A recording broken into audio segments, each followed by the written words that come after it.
Assalamualaikum warahmatullahi wabarakatuh. Perkenalkan, kami dari kelompok 20 heat transfer kelas 02 dan 03. Di sini kami ingin menjelaskan mengenai heat transfer principles in thermos flash dengan anggota grup Ibrahim Ardi, Muhammad Nabil Ilham, Muhammad Ainun, Pramudia Rizky Rianto, dan Michael Geraldo. Perkenalkan, nama saya Ibrahim Adi Pancamakarim dengan NPM 2106651105.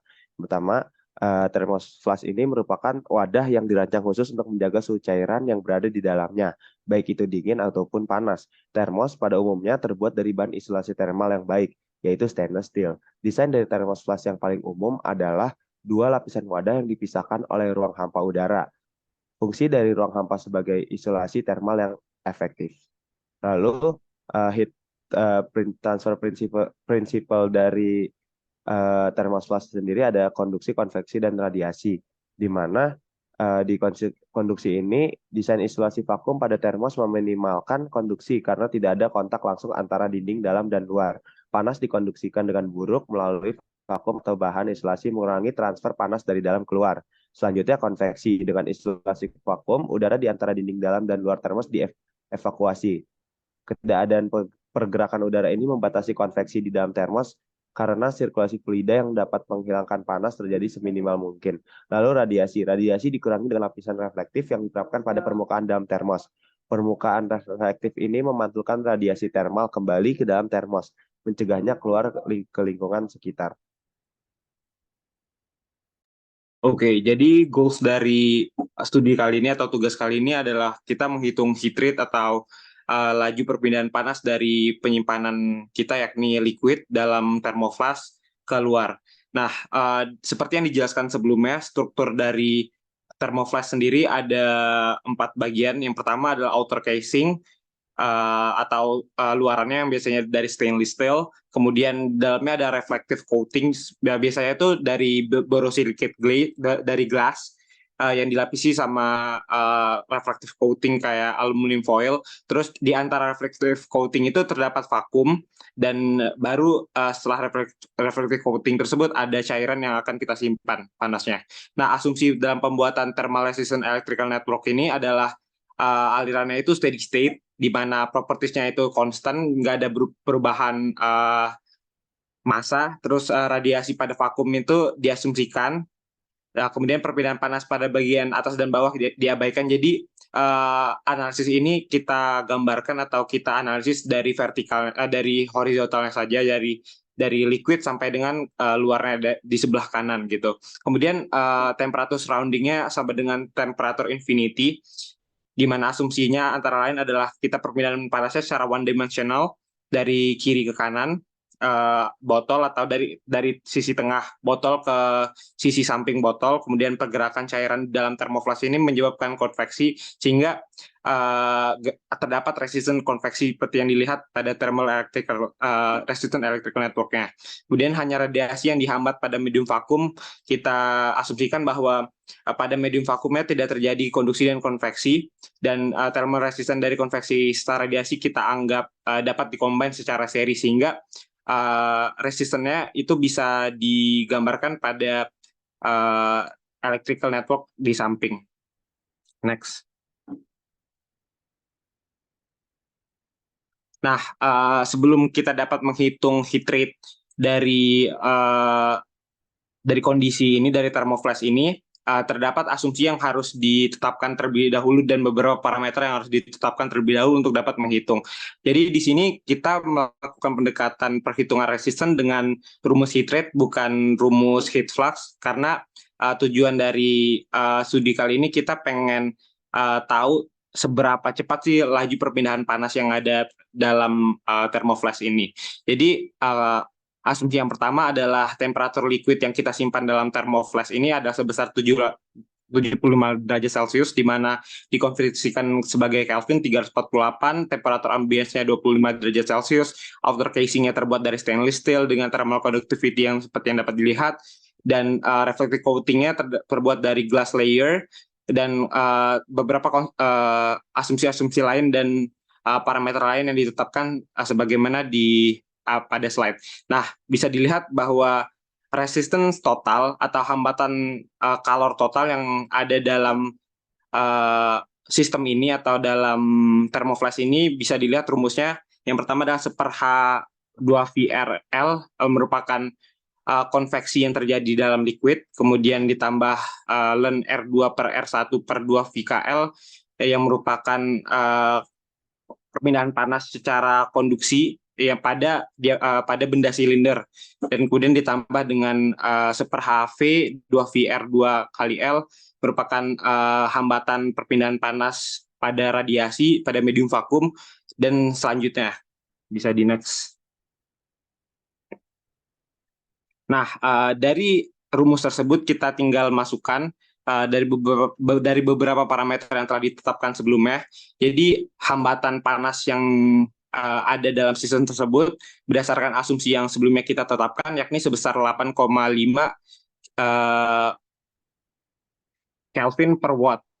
Dan oleh karena itu kita dapat hambatannya dimasukkan ke dalam rumus heat rate-nya, yaitu Q sama dengan delta T per R total, di mana delta T-nya adalah 348 dikurang 298 yang didapatkan dari 348 itu merupakan suhu dari thermoflash-nya dikurangi dengan 298 yakni suhu dari surrounding-nya dibagi hambatannya.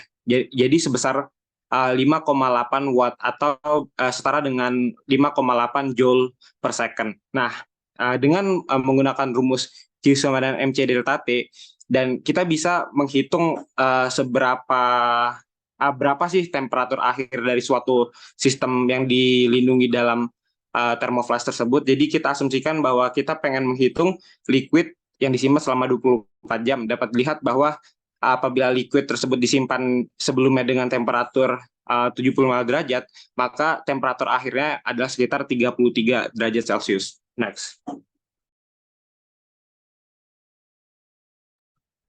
Selanjutnya ada potensial improvement untuk pembuatan dari thermos itu sendiri. Jadi sebuah termos yang berkualitas seharusnya memiliki kemampuan yang sangat baik dalam mengurangi transfer panas antara isi dalam termos dengan lingkungan luarnya. Jadi berikut adalah cara untuk bisa mengevaluasinya. Next. Dari segi ukuran dan bentuk. Untuk bentuk sendiri yang pertama ada bentuk silinder. Jadi bentuk silinder ini seringkali lebih disukai untuk termos karena bisa mengurangi rasio luas permukaan terhadap volume. Bentuk ini mengurangi transfer panas melalui konduksi dan juga konveksi.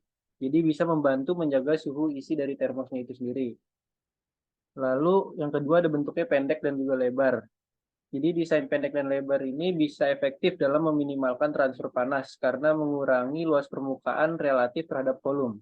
Desain ini sering digunakan pada termos yang dirancang untuk minuman panas. Lalu untuk ukurannya, yang pertama ada volume lebih besar. Termos dengan volume yang lebih besar dan rasio volume ke luas permukaan yang lebih tinggi umumnya lebih efektif dalam menjaga suhu. Hal ini karena terdapat lebih banyak isi relatif terhadap luas permukaan melalui mana panas dapat keluar atau masuk. Yang kedua, isi yang optimal. Saat menggunakan termos, usahakan untuk mengisi hampir sampai penuh untuk meminimalkan ruang udara di dalamnya. Ruang udara yang lebih sedikit berarti transfer panas yang lebih rendah melalui konveksi. Yang terakhir, dinding yang lebih tebal. Konstruksi dinding yang lebih tebal terlepas dari ukuran termosnya dapat memberikan isolasi yang lebih baik dan mengurangi transfer panasnya. Next.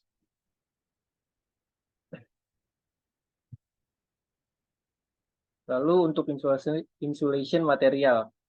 Yang pertama ada stainless steel double wall vacuum.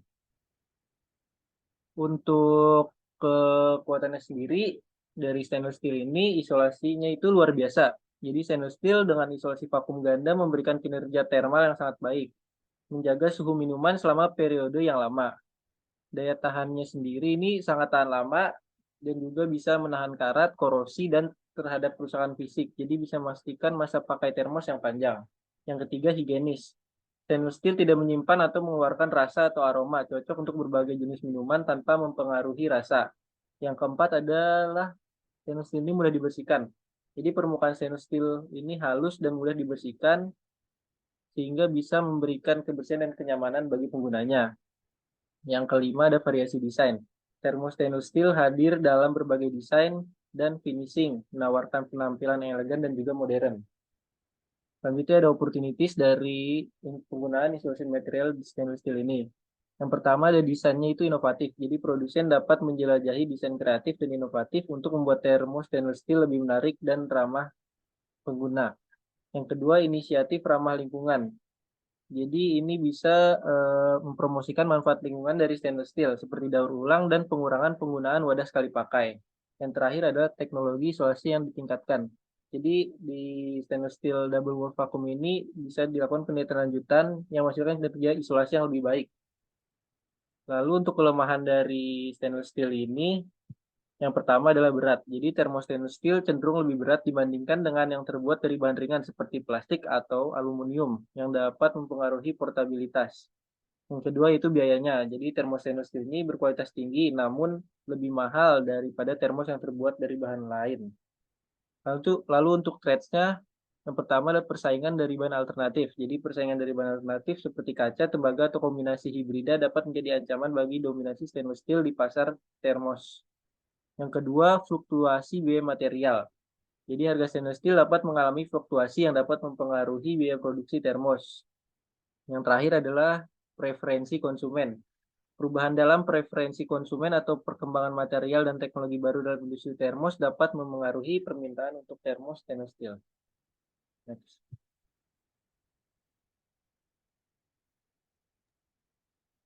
Oke, yang nextnya itu material. Yang kedua itu glass double wall vacuum. Untuk strength-nya itu dia isolasinya unggul. Jadi eh, isolasi kaca dengan dinding ganda vakum memberikan kinerja thermal yang luar biasa. Jadi bisa menjaga suhu minuman selama periode yang cukup lama. Terus yang kedua itu tidak ada transfer rasa. Jadi tidak menyimpan atau memberikan rasa atau aroma yang memastikan bahwa isi termos itu tetap memiliki rasa yang dimaksud. Untuk yang ketiganya itu ada higienis dan mudah dibersihkan. Jadi kaca itu adalah bahan non-pori yang mudah dibersihkan dan tahan terhadap noda sehingga menjadi pilihan yang higienis. Lalu desain yang transparan. Termos kaca memungkinkan pengguna melihat isinya yang dapat bermanfaat untuk memantau tingkat minuman dan kebersihannya. Selanjutnya itu opportunities. Untuk opportunities dari kaca sendiri, peningkatan daya tahannya kuat. Jadi, maksudnya teliti cara untuk memperkuat kaca atau menggabungkannya dengan bahan pelindung untuk meningkatkan daya tahan dan ketahanan terhadap benturan. Selanjutnya desainnya yang inovatif. Lanjut, itu bisa membuat kita bisa berinovasi dalam banyak hal bentuk dan ukuran dan tentunya fitur-fitur desain yang lain. Eh, Lalu yang pastinya ramah lingkungan. Jadi eh, eh, termos kaca yang ini mempromosikan manfaat lingkungan dari penggunaan kaca seperti kemampuan daur ulang dan pengurangan pengurangan sampah-sampah. Jadi yang selanjutnya ada weakness. Weaknessnya itu yang pasti mudah pecah, kaca lebih mudah pecah dan rentan terhadap kerusakan dibandingkan dengan bahan seperti stainless steel atau plastik. Ini memerlukan penanganan yang hati-hati untuk mencegah kerusakan. Untuk berat, termos kaca cenderung lebih berat dibandingkan dengan yang terbuat dari bahan ringan yang dapat mempengaruhi portabilitas. Untuk thread yang persaingan dari bahan alternatif, kerentanan dan berat termos kaca dapat membuat bersaing dengan termos yang berbuat dari bahan seperti stainless steel. Untuk selanjutnya itu ada sensitivitas harganya. Termos kaca dapat lebih mahal dalam hal produksi dan pembelian dibandingkan dengan alternatif yang dapat menghalangi konsumen yang memperhatikan biaya. Dan yang terakhir itu ada tren pasar. Perubahan dalam preferensi konsumen atau perkembangan material dan teknologi baru dalam industri termos dapat menjadi tantangan bagi termos kaca. Next. Oke, untuk improvement selanjutnya itu ada ketebalan dinding. Jadi yang pertama itu bahan isolasi yang canggih. Eksplorasi penggunaan bahan isolasi canggih yang memberikan resistensi termal yang lebih baik sambil tetap menjaga ketebalan dinding. Isolasi vakum berkualitas tinggi atau busa isolasi inovatif dapat menjadi pilihan. Yang kedua, dinding multilapis. Itu implementasikan dinding multilapis dengan berbagai bahan isolasi untuk memaksimalkan resistensi termal. Ini dapat memungkinkan dinding yang lebih tipis sambil mempertahankan atau bahkan meningkatkan isolasi. Yang ketiga, nano coating. Penelitian dan pengembangan lapisan nano atau lapisan isolasi yang dapat diterapkan pada permukaan dalam termos. Lapisan ini dapat meningkatkan isolasi tanpa menambahkan ketebalan yang signifikan. Next.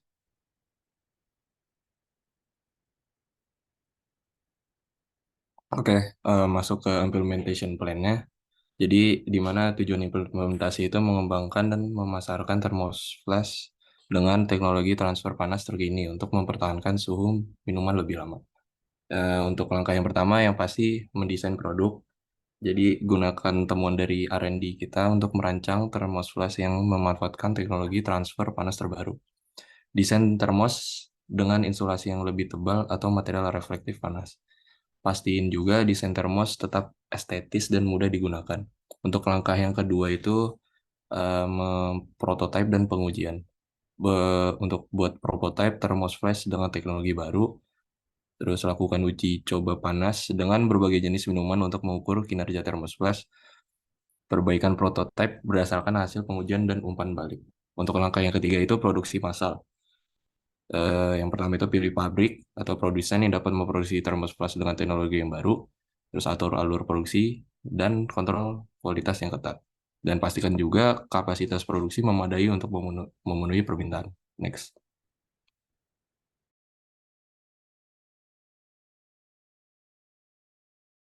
Oke, selanjutnya saya akan melanjutkan penjelasannya. Sebelumnya nama saya Michael Geraldo Nabasa dengan MPM 21067328872. Oke, untuk langkah keempatnya itu adalah pemasaran promosi. Itu jadinya kita rancang strategi pemasaran yang menyoroti teknologi transfer panas terbaru dalam termos flask ini. Lalu buat kampanye promosi yang fokus pada manfaat produk seperti kemampuan menjaga suhu lebih lama. Lalu kita bisa menggunakan saluran pemasaran lewat online maupun offline untuk mencapai audiens yang lebih luas. Lalu langkah kelimanya adalah distribusi dan saluran pelanggan. Tetapkan saluran distribusi yang efisien, termasuk toko-toko retail, situs web e-commerce, dan distributor.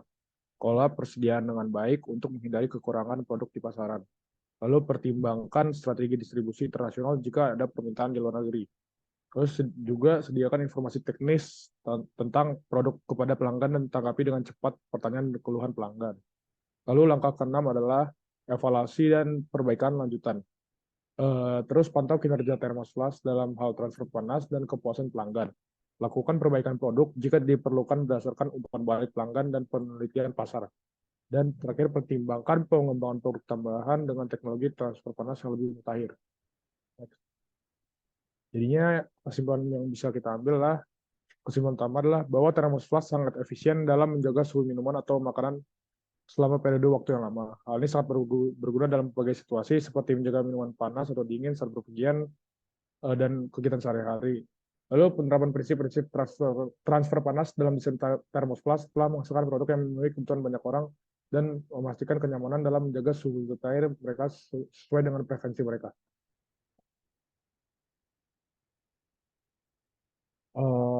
Jadinya sekian dari kelompok 20. Mohon maaf jika ada kekurangan dan kesalahan dalam penyampaian kami. Terima kasih.